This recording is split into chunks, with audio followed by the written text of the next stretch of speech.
Hello and welcome to the Mild Opinion Podcast. I'm Luke.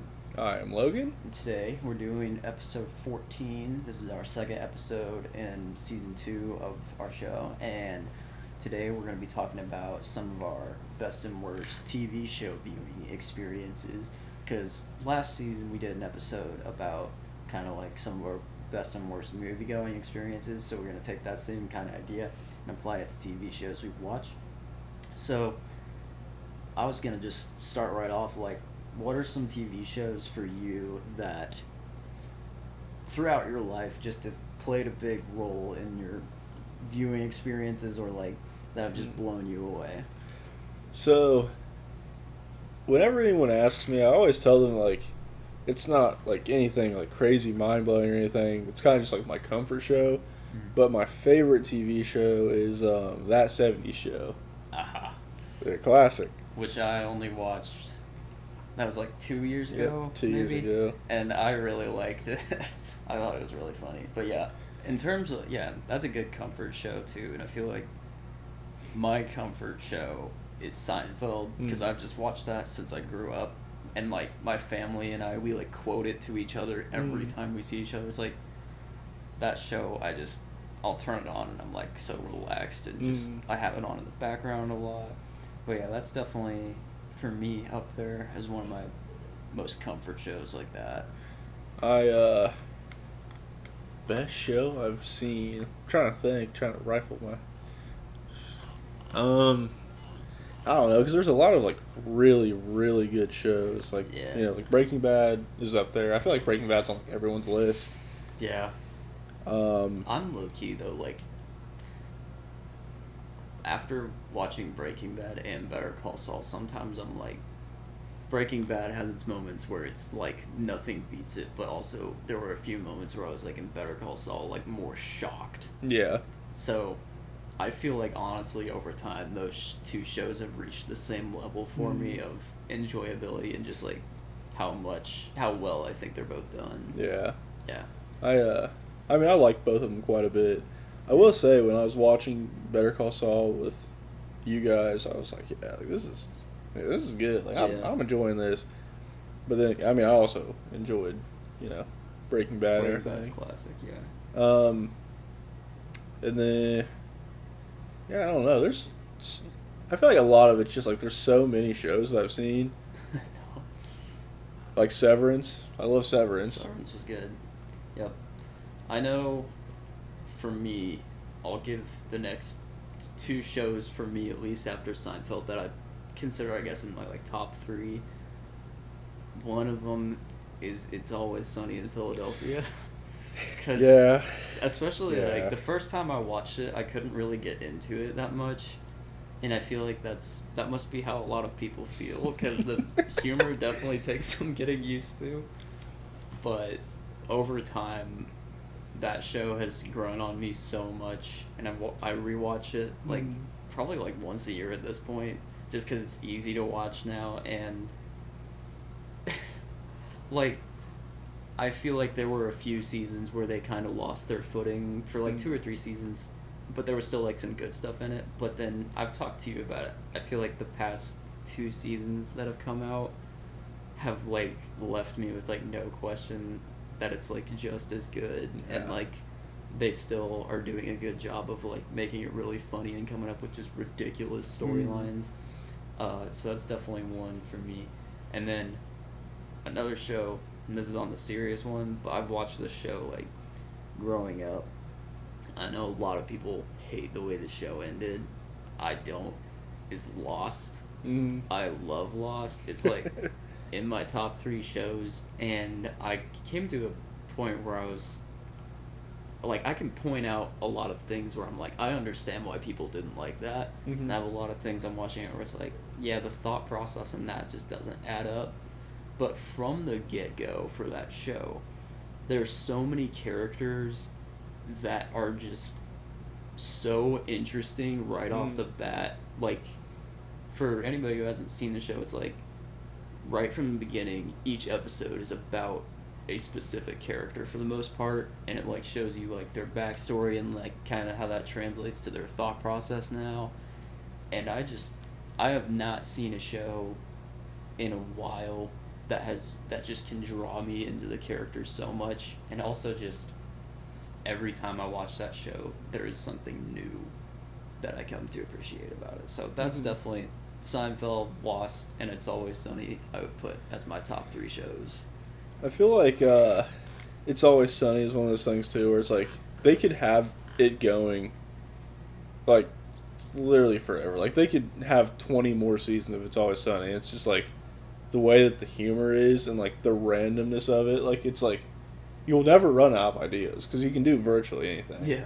As long as you just make it stupid enough, it'll stick. Yeah, and I have no idea how that show is going to end though, because like they're about to come out with season 17, and I'm pretty sure right now that show holds the record for the longest running live action sitcom.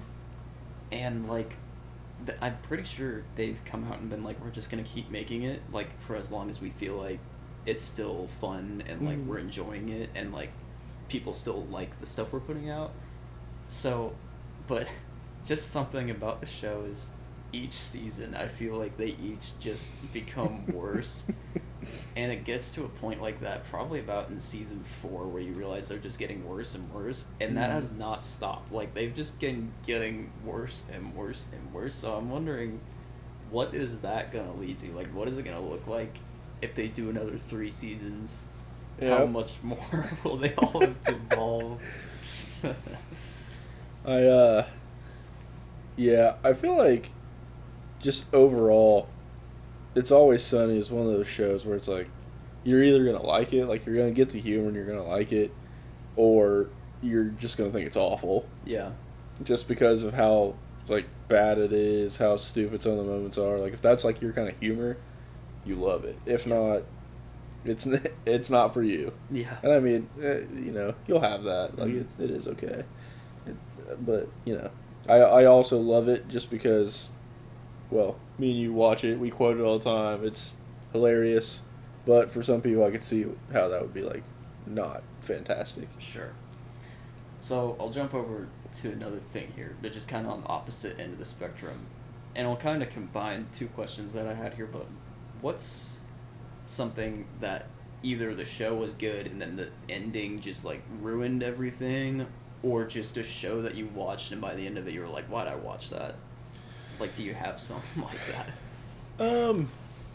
I mean, kind of. I don't think there's ever really been a show where like I've watched it all the way through and then I was like, why did I even waste my time on that? Just because I'm like, if I wasn't into it or I wasn't feeling it like that, then I guess I kind of would have probably just stopped anyway. Just because I wouldn't beat a dead horse on stuff like that. But I will say, with like some of the ways that like, I guess like, I don't know, like Severance, like we don't know what's going to happen, but the way that season 2 ended, I was just like, why? Yeah. And that's not even necessarily, like that would, I guess like, that's not even a good answer just because that would be a little harsh.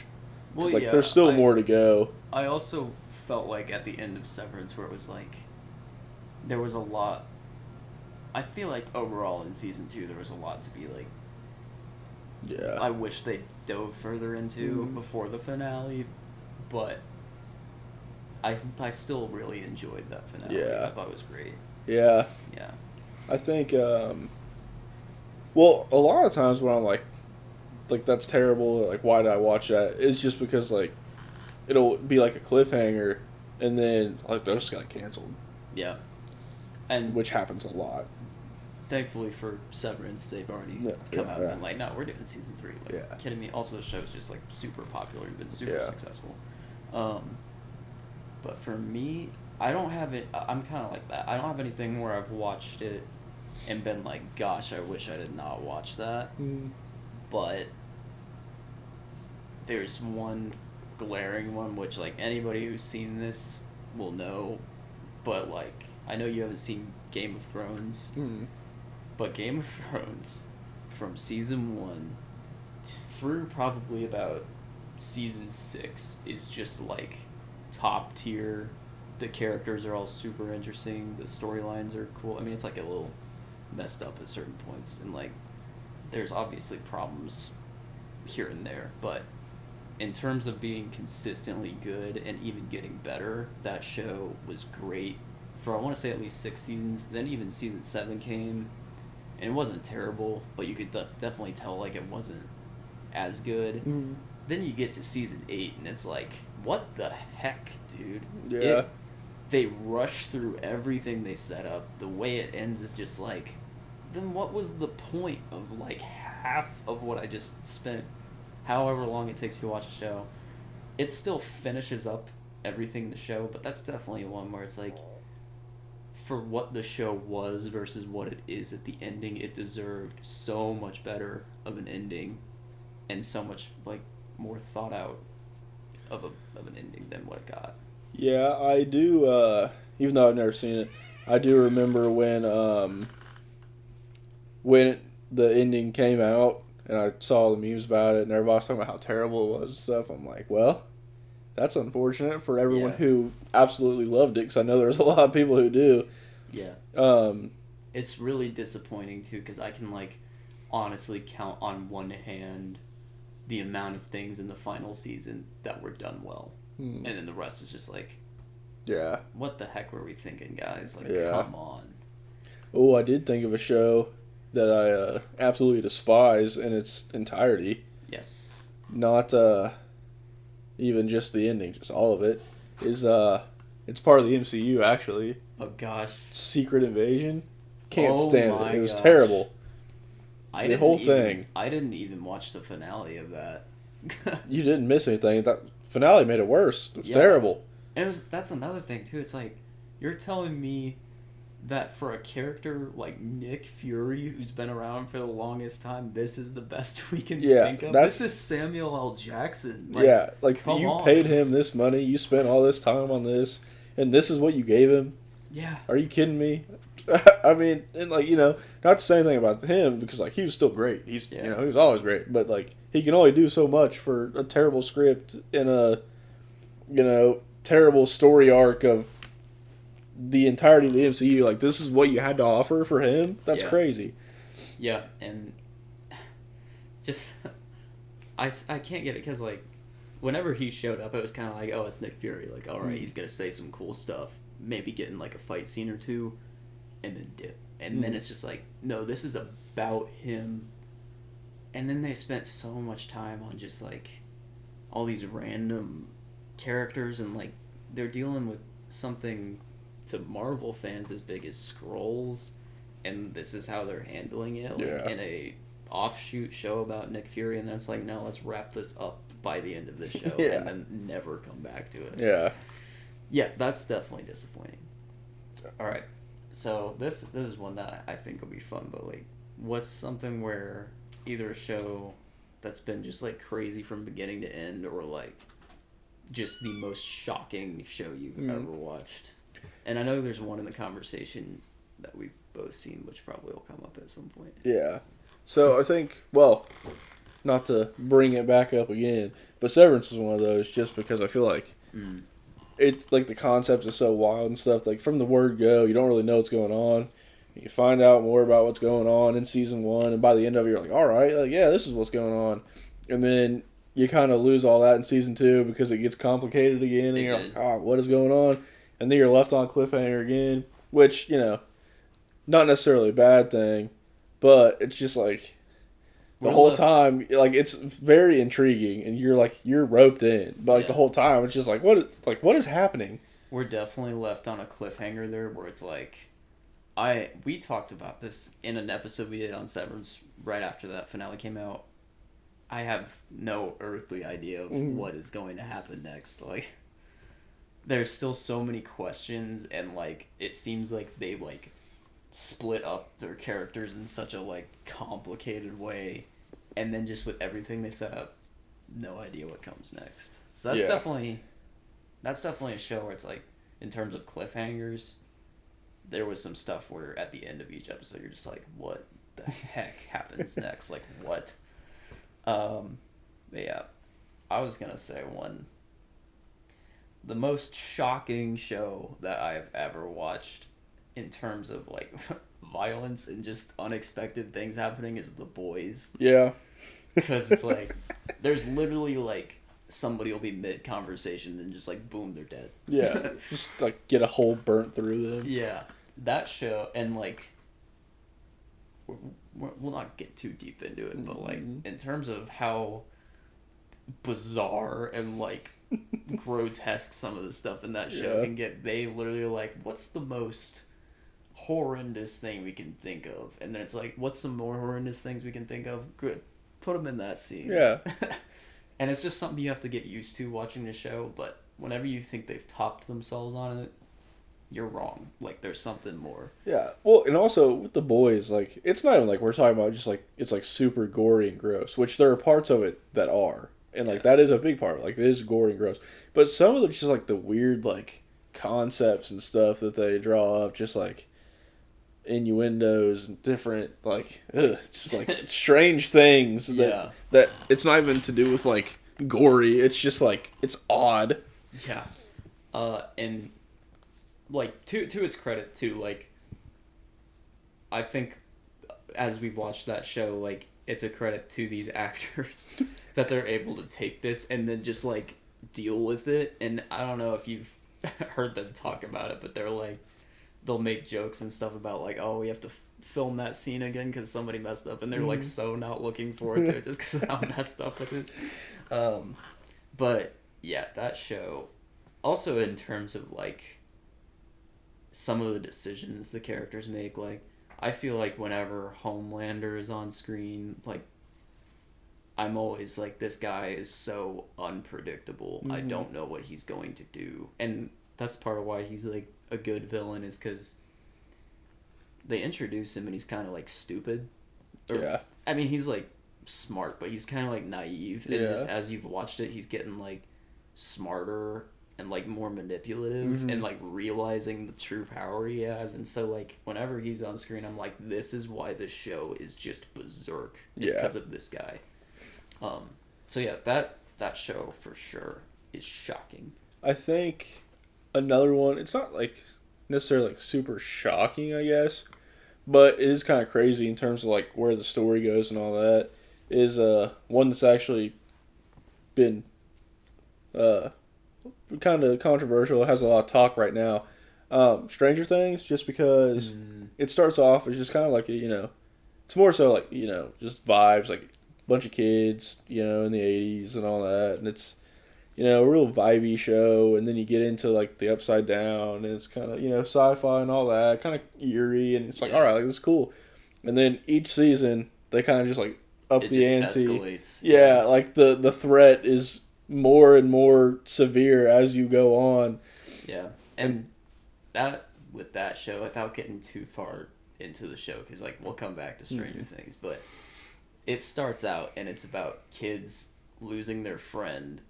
There's a monster walking around town, and there's a little girl with powers, and like some shady people are after her. And then it's like this new season, it's like, by the way, if this person dies, that's it. Like, we lose, the world ends. Yeah. And I guess I didn't really register that that it was to the level of like, no, before it was just like, we might not find our friend and he might die. Now it's like, if we don't find this person or like do this specific thing, then like we all gone and the world is over. Like, so yeah, season 5 of that will definitely be, from what we can piece together from what we've been hearing for years now about it, it's going to be massive in scale, which at this point I expect nothing less than, but yeah. Well, I mean, our roommate, he walked in on like the last like 2 episodes of season 4, and he had never seen any of the other episodes or seasons before. And he was like, I'm gonna be honest, like, it looked really cool, it looked good. But he's like, I have no idea like how they could have gotten to this point. Yeah. With the characters that I saw. And I was feel like, if you watched season 1 and then jumped to the last 2 episodes of season 4, you'd be like, what the heck? Like, this little girl was just like in town, just like running away from the CIA and a monster, and now it's like she's the only hope to save mankind against this gigantic evil foe. Yeah. And, yeah. I'll throw one out there. That this show, it's not my favorite show. Mm. But I there's been nothing where I've felt like so, I guess while I was watching it, so I don't even know, not entranced, but so shocked by how quickly it was escalating was Squid Game. Yeah. When that came out, and I watched the first three, I'm pretty sure I watched it with you guys. I watched the first 3 episodes, and by the end of the 3rd episode, I was sitting there how in the world are there even this many more episodes left in the season? This has gone insane so quickly. And once you kind of buy into what's going on, it's easier to kind of digest that. But I had to just binge that show because by the end of those episodes, I've never had a moment where I was how did it go from A to Z so quickly of everything is just breaking loose here. And I'll if you haven't seen the show, little spoiler warning, but it's been out for a while. I'm talking about the scene where they played the first 2 games and they start underfeeding them, and then they kind of put together that nobody's going to stop them from killing each other in their recreational area. And that just ends with that episode with them all fighting, and the main guy just freaked out. Yeah. And I remember that episode ending and just being oh my gosh, that's so intense.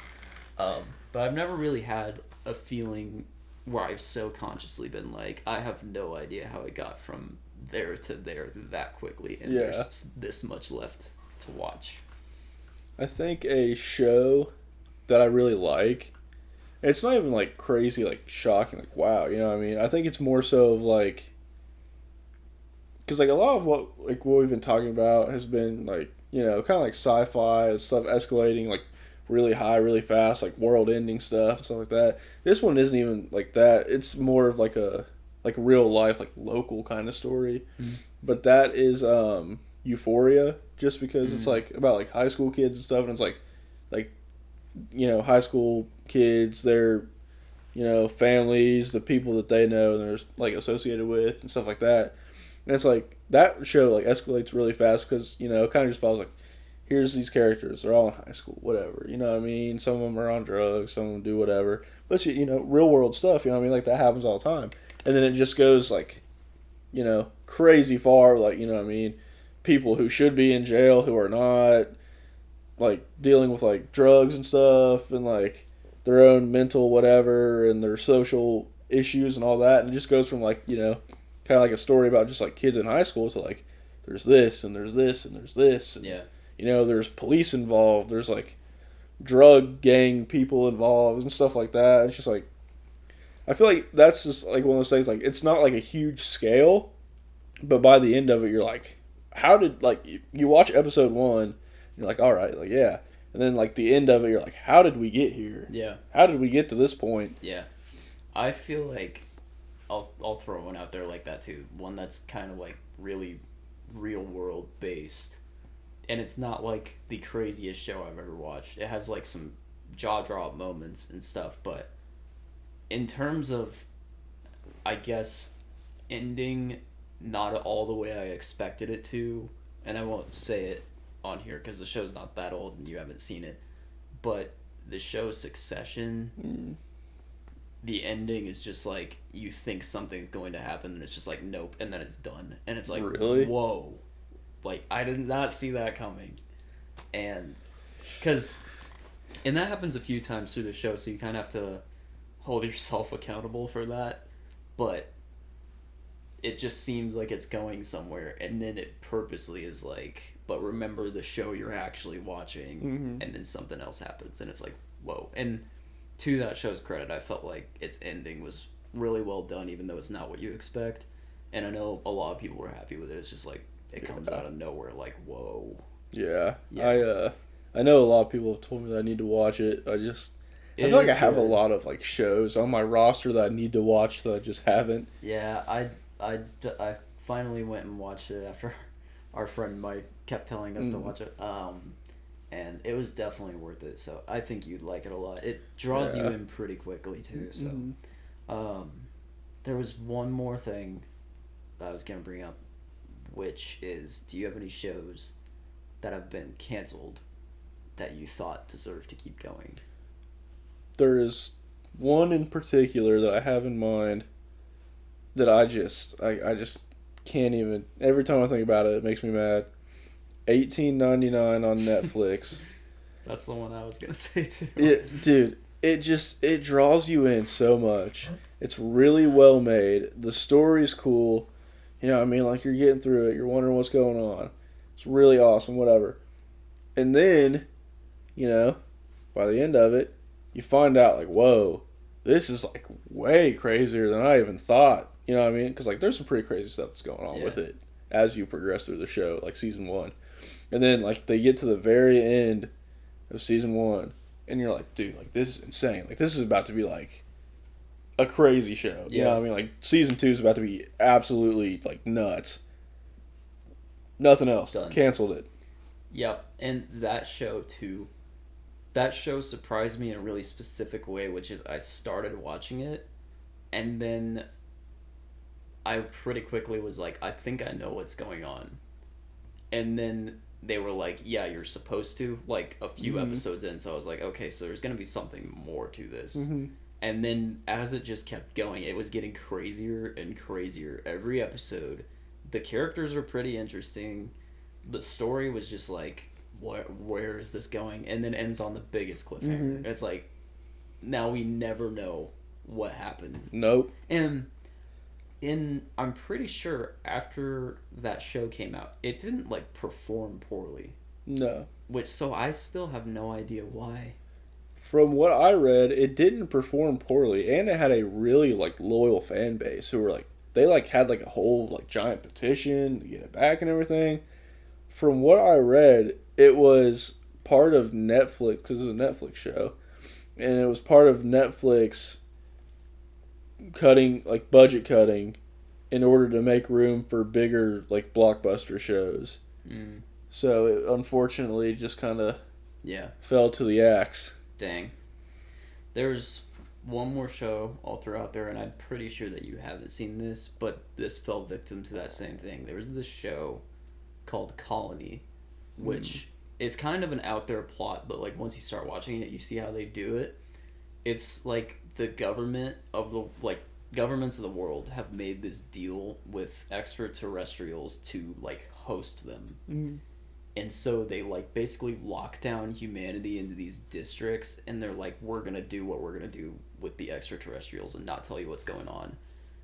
And it turns out it starts being this thing where, like, you put together that the government is working with these extraterrestrials because they were on the run from something worse that was coming. And the leads were Josh Holloway, who was Sawyer in Lost, and the girl who played Lori in The Walking Dead. And they did a good job. The show wasn't, like, anything insanely good, but it was good enough to, like, hold my attention. I watched 3 seasons of it, and right when they start dropping the bombshells of, like, here's what's going on, and the worst thing is here, and, like, it's about to, all hell breaks loose, it ends on this huge cliffhanger. And then, like, the next day, they're like, yeah, it's not coming back, by the way. And I was That's like, the worst. Oh my gosh, like, why? No. But yeah, it's always such a disheartening feeling when you get, like, so invested in something, and it's like, well, you're left always wondering what was gonna happen with that. Yep. That's the worst. Do you have anything more you'd like to add about television experiences? Not that I know of. Alrighty. This has been the Mild Opinion Podcast, our 14th episode. Thank you for listening, and we'll see you next time.